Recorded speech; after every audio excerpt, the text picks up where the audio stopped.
ইতিমধ্যে গ্ৰহণ কৰেছে।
সমগ্ৰ ভাৰতবৰ্ষৰ লগতে আজি বজালী জিলাতো উলহ মালহেৰে যি গণৰাজ্য দিৱস আজি উদযাপন কৰা হৈছে আৰু এই গণৰাজ্য দিৱসত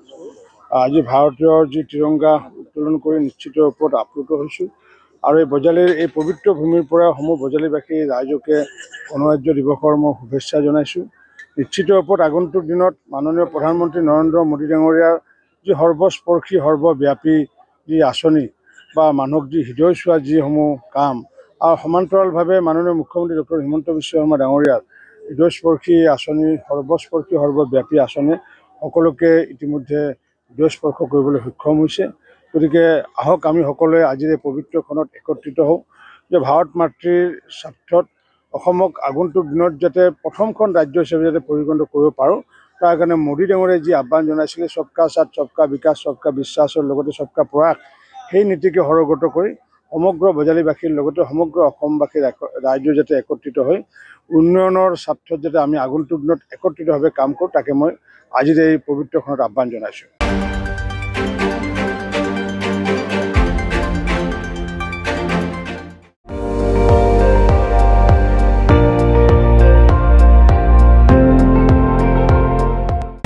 আপুনি চাই আছে ND24